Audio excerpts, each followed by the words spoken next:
تو ان اول بیت وضع للناس للذی بمکہ تھا. اب یہاں خاص طور پر نوٹ کیجیے اول بیت، پہلا گھر. اس سے ثابت ہوتا ہے، میں آج نوٹ کر کے لایا ہوں جو مراحل ہیں اس گھر کے، تاریخ کے جو مرحلے ہیں اور اس کے جو ادوار ہیں.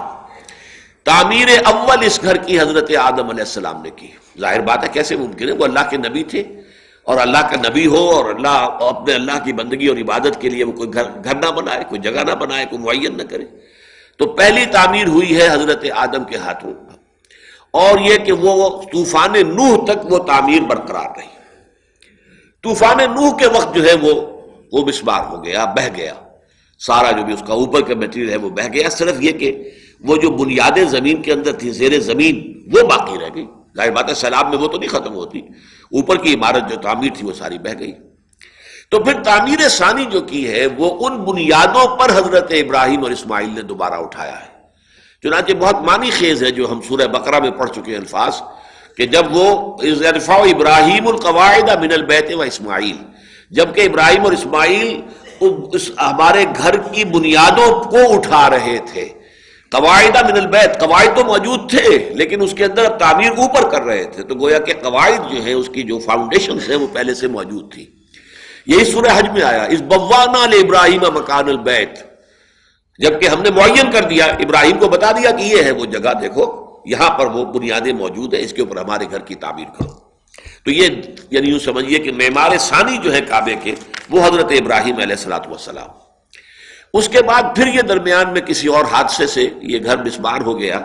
تو پھر قبیلہ جرہم جو آ کر آباد ہوا ہے وہاں حضرت اسماعیل ہی کے زمانے سے، پھر انہوں نے اس کی تعمیر کی اثر نو.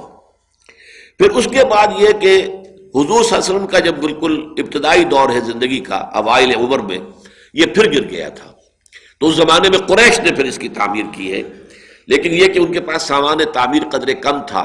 تو انہوں نے ایک حصہ باہر چھوڑ دیا، چھت پوری کی پوری کو چھت ڈالنے کے لیے سامان نہیں تھا، تو حتیم کا حصہ باہر رہ گیا.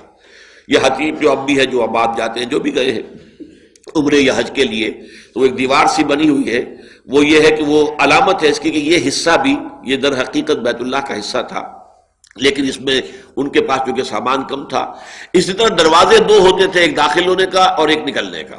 ان کے پاس سامان کم ہوگا دروازے کو بنانے کے لیے، تو انہوں نے دروازہ بھی ایک ہی رکھ دیا اور دروازہ اونچا کر دیا تاکہ ہر شخص ہر وقت اس میں داخل نہ ہو. اس کے اندر داخلہ جو ہے وہ اہتمام کے ساتھ خواہ مخصوص اوقات ہی میں ہو.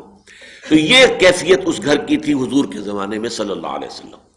جب حضور نے مکہ فتح کر لیا تو حضرت عائشہ رضی اللہ تعالی عنہا سے یہ روایت موجود ہے کہ حضور نے فرمایا کہ میرا جی چاہتا ہے کہ میں اس کعبے کو گرا کر اور میں اثر نو اس کی پوری جو بنیاد ہے اس کے اوپر اس کی تعمیر کر دوں،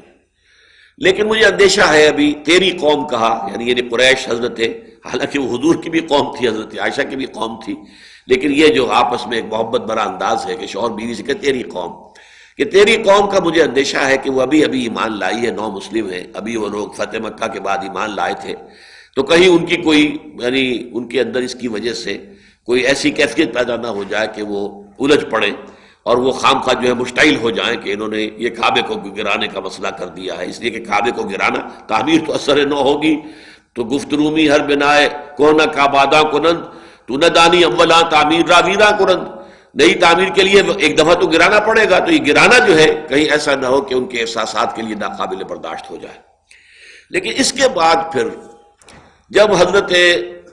امیر معاویہ رضی اللہ تعالیٰ عنہ کے انتقال کے بعد عبداللہ ابن زبیر نے اپنی حکومت قائم کی ہے، جو 6 سال قائم رہی حجاز میں،